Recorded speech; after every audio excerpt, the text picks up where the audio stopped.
everyone, welcome to Tuesday's YouTube tutorial, and tonight we're going to be working on October's birthday flowers, the cosmos and the marigold flowers, and they're just kind of happy, colorful flowers. I'm going to show you the drawing steps first, and then I'll be showing you the watercolor steps. So let's go right ahead and pop into the drawing steps. Now, before I get started with the drawing steps, I do have a Ko-fi page, and that's where I host a subscription for all of my line drawings for any of the drawings that I do on my YouTube channel. The link is going to be down below in the description. It's a clickable link, so you can go over there and check it out. It's very reasonably priced, and I'd love to have more creative friends join me over there. Well, let's talk about this flower. The cosmos flower has 1, 2, 3, 4, 5, 6, 8.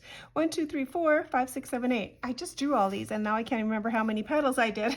But they have 8 petals on them. At the ends, they can have just a little bit of a wiggly bit on the end as well. They have a round center in the center part, and they do have a little bit of a black seed in the middle as well. So they're kind of a simple flower to draw, and I will show you a straight on version, and then I'll give you an idea of how I created the ones that are going sideways. So to do this flower, you're going to, it works easy as if you kind of start with your center first, and then if you kind of do your petals like in a little wagon wheel spoke, so you have an idea of how many you're doing. So 1, 2, 3, 4, 5, 6, 7, 8. And that's going to be like the center of my petals. And then I'm going to be coming out. Your petals are going to be smaller here. They're going to come out just a little ways like this. They're going to fan out just a tiny bit. And then the top can have a tiny bit of a ripple or not. And that's how your petal shapes are going to be. Some can be behind. So like here, this would be behind. There we go. So it's behind that one. It can be behind this one as well. So it can go right and behind there. You would just erase that part, and that one would be tucking inside. Here's my next one. Oops, getting a little too lackadaisical there. We're going to come up and come around. So they can cross around each other, go behind each other. What makes the cosmos flower look like a cosmos flower? They do come in a whole different bunch of colors. You can go ahead and Google what color, but when I think of cosmos, I think of these pretty pink colors, but they do come in a white color too, and that's why I did a little bit of a blue for a white flower. But that's how you're going to do like more of a straight on, a little bit of an angle. Now to do the ones that are going sideways like this, all your petals are going to be going up. So you're going to start with a cap that has a little hoop, like a smile face here at the bottom. Hopefully you can see that. A smile face here, and it's going to have a cap on there, and then your flower, your petals are going to be coming out of this area. So come up, do a little wiggle, and then it could come off to the side here, but it's all still going to be going up. There's no petals that will be drooping down on a cosmos. It has definitely this feel of that it's coming up. They look a little different than a daisy, but they have a similar structure. And then they have these very skinny stems on them. They're very super skinny. They do have these very feathery, light leaves on them. They're just really light. That's why I ended up just doing kind of a coloration of my leaves in there. Now for the marigolds, there's a whole bunch of different styles of marigolds, and you could go do a Google search on those too for the images, but I thought looked good in this painting. You can do these ones that are round, just a round shape, and then we can add the color in it, so it can be a little domed marigold. You can also have ones that have these little petals that come off, and you could do a little flat center. Marigolds are very colorful. They don't necessarily have just like these ones have the centers that are gold, and then the petals are colorful. Marigolds seem to match, their centers match whatever their petals are. So that's just something to keep in mind.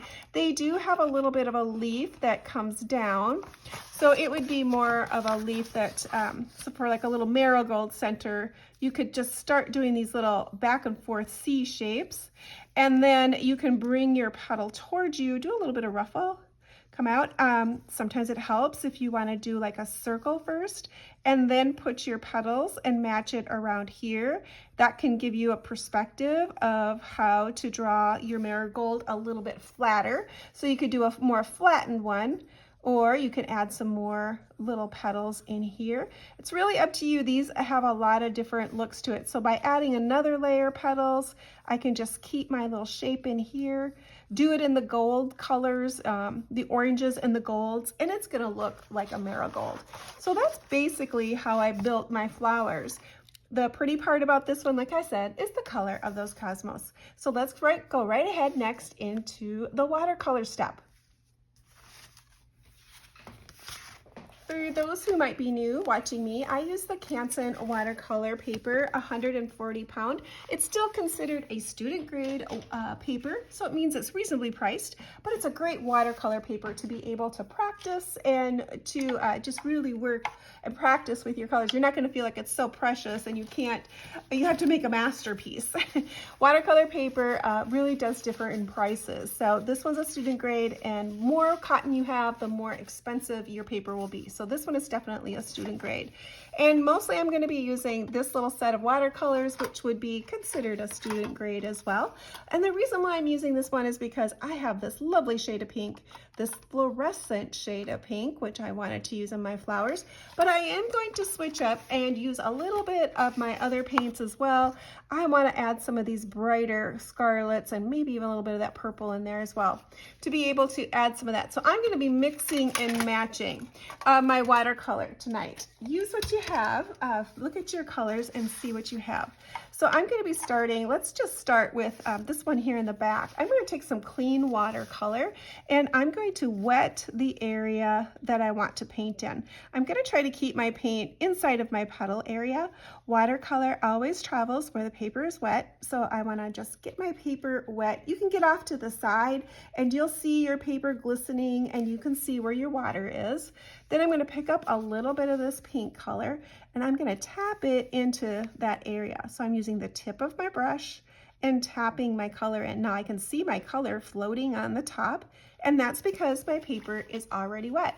Now I'm going to go ahead and take a little bit of this neon pink and I'm going to tap the darkest color, this darker color down at the bottom. The cosmos, if they do have a coloration, like if they're more than one color, it seems that that darker color change happens towards the center of your flower.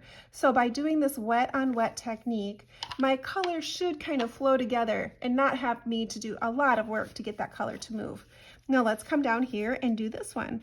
I'm going to do the same thing. I'm going to take this and put the water into my center of my petals that I want to have it. I'm getting off to the side, seeing where my paper is wet, and then I'm going to be adding my watercolor.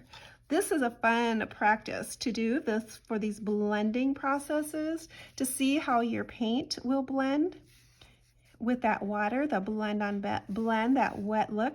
Now, if your paper gets too wet, you're going to end up with these like blooms, these little hard edges on your flowers as they dry, which can look cool. It can be a cool look, but if you're ending up with those and you're wondering why, it's most likely because you have a lot of water on your paper before you're adding your colors.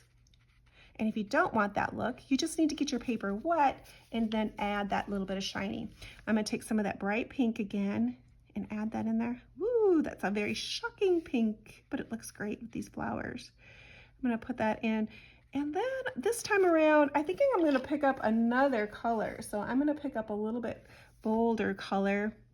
And I'm going to tap a little bit in on some of the ones that are in the background. So this one was tucked behind.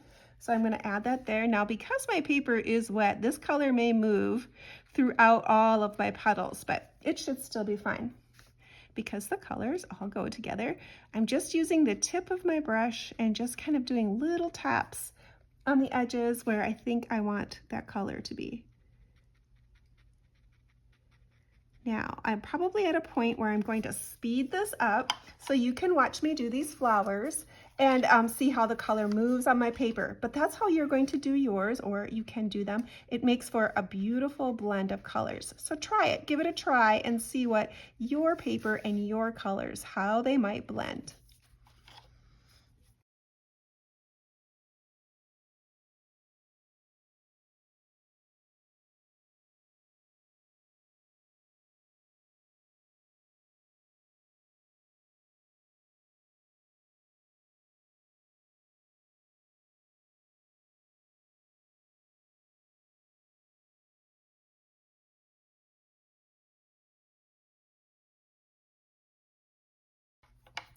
Now for these rounder ones for the yellow, I'm going to come in with a bright yellow first and just tap that right on that area. You could leave a little bit of white if you want to, and I'm just kind of doing a circle. I'm going to come in with another color down and add a little bit more orangier color. And I'm going to let those colors blend together a little bit. I like to leave a little bit of white if I can, so it's a separation. And I like having that irregular top, so it's not just a perfect little round circle. It's going to create more of a petally look. Okay, these are some buds, and I'm going to do a green bud, like just it's not open at all. It's all covered with the greenery of the plant, so it's not even opened. It's still very closed. I'm going to start with a green color here underneath, and then this little bud, I'm going to have it be a little bit open, so I'm going to have a little bit of pink showing in here, a little bit of that bright color perhaps down below. Add a little bit of the darker color, and this is going to be kind of a little bit open, but still has some green in it. I'm going to pick up that green right now, and I'm going to add that underneath here, and I'm okay if that bleeds a little bit. I think that'll be a pretty look, that little bit of that pink into there. Okay, let's add a little bit of green underneath this one as well, because that's got that little green cap there for the end of my flower. And then let's pick up some green and let's do some of those wispy, soft looks for my leaves down below. So I'm just going to use the tip of my brush and create these little lines. This has got a fatter base. The marigolds do. It's a little bit more of a, I don't know what you would call that, kind of a cone shape maybe? I'm not for sure. What you're looking for when you're doing these is just a variety of greens. So just lay in a few different shades of green and create just a general look for your leaves.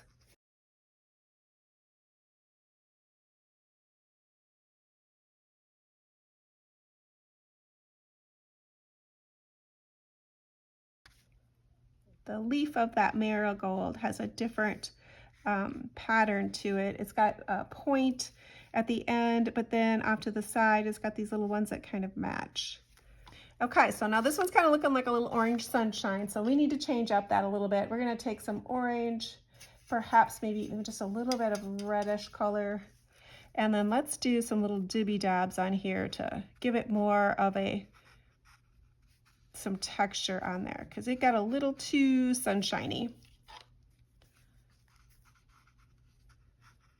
We'll see what this looks like. It got too exact on me. Loosen it up with a little bit with some water.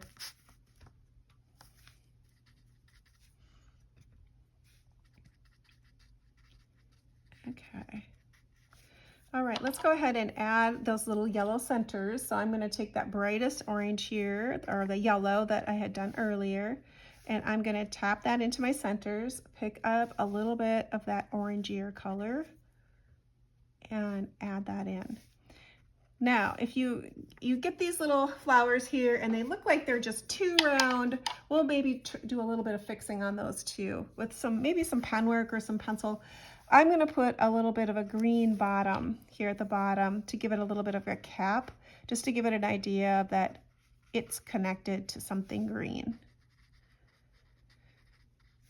Now, those who are a part of my sketchbook membership, you'll get a tracer that will have these on there. And I like using the tracer too, because it's a great way to do multiples of these pictures very quickly. So sometimes, you do it, you try it and see if you like it. And it's not exactly the way maybe you would change something and you would do a little different the next time. So if you're using a tracer, you could quickly get your picture traced and then on to the next steps without having to spend the time necessarily drawing it the next time. I'm going to let this dry a tiny bit, and then let's see what they look like. Let's work a little bit on that background too. So I'm going to take that original pink color that I used for my flowers, and I'm going to make kind of a little bit of a wash of that pink and that orange together. I love pink and orange together. It's one of my favorite color combinations. So let's use that. Let's use that idea of creating something like that at the background. Oops, and get you in here a little bit. So I'm going to take a little bit of my pink and let's just wash that in the background. I tried putting my stand on the other side, and I don't know if that was such a good idea or not. I'm right-handed, so it is handy to have a little bit more room on the right-hand side of me when I'm doing these, but I don't necessarily know if I like how everything is setting up here. Okay, let's go ahead and we'll wash that. And I like that look of that little extra pink. And let's take a little bit of that brighter orange color and let's add some pink to it. And let's add a little bit, kind of that sun-kissed feel to it.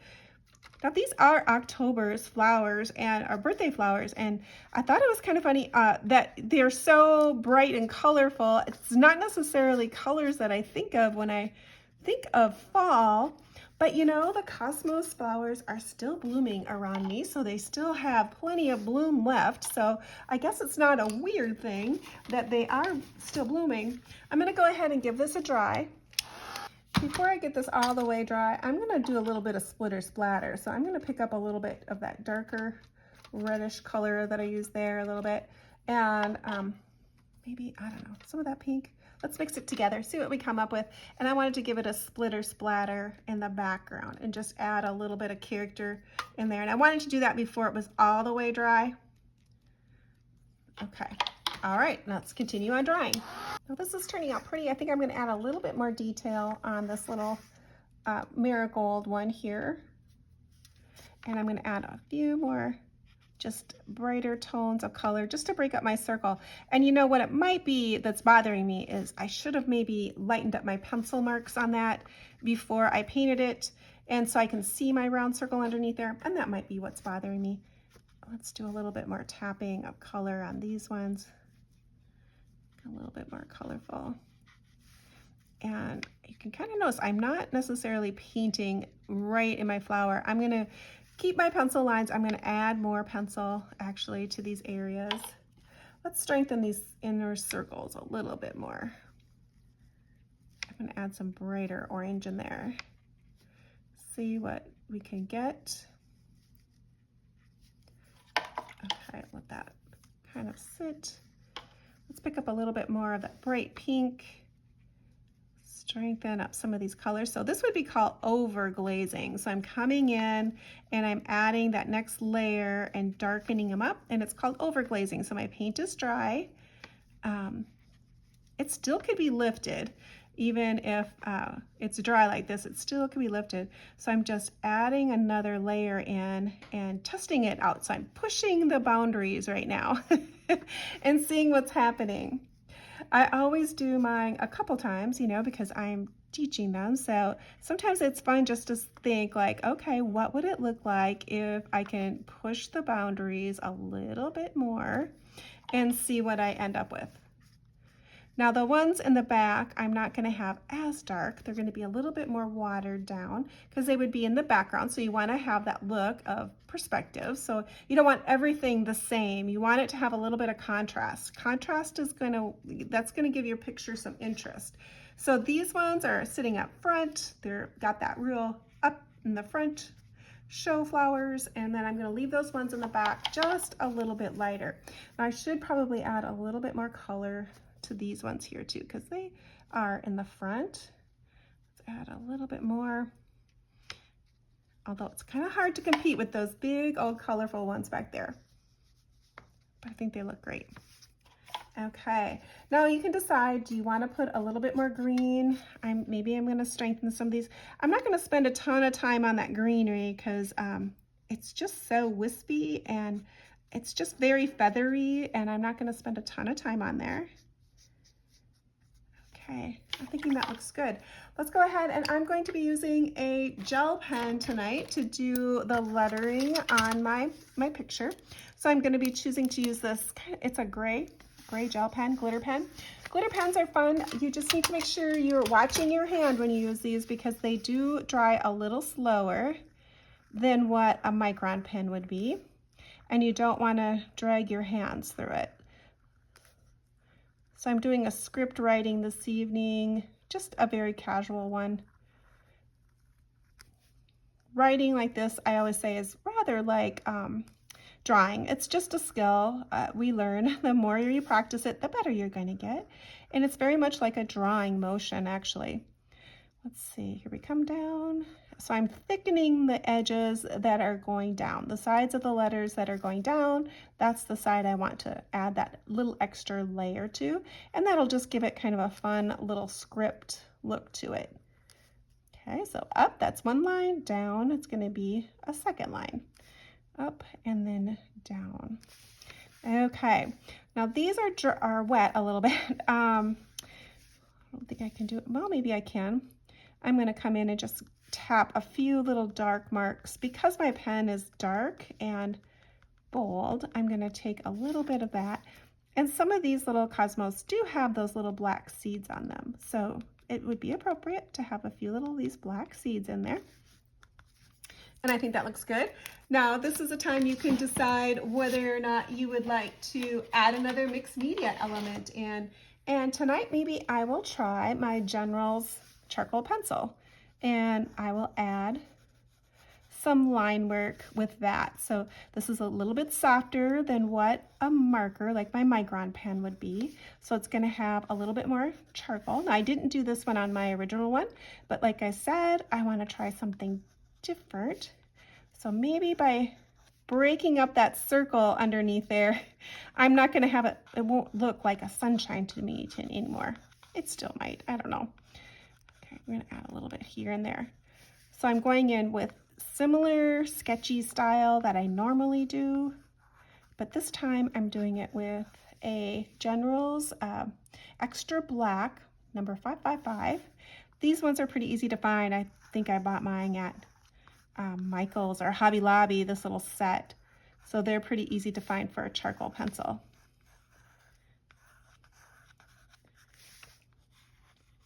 But you can get some real interesting lines. And this will loosen up my drawing on painting a lot. This is often, you kind of call this continuous line work. So you just start and you leave your pencil down and you do your items continuous line. So it's a different look, but it is a fun look to try. Okay, there we go. And let's do a few continuous. So I'm turning my pencil as I'm doing this and creating this little bit of squiggly pattern.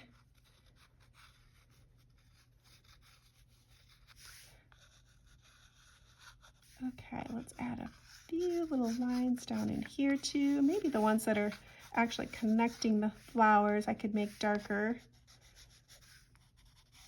And then this little gal has got these fun little twirly twirls around it. Okay, I'm thinking I like that. I'm going to go ahead and sign my name on this. And again, this is October's birthday flower, the cosmos, and the marigold. And there we have it. Well, hopefully you enjoyed creating this with me. You can go over to my Facebook on Painting Crafty, and you can share yours if you would like underneath the post that is for this tutorial. Thanks for joining me this evening. Hopefully you enjoyed this one, and you'll come back next Tuesday for another draw along.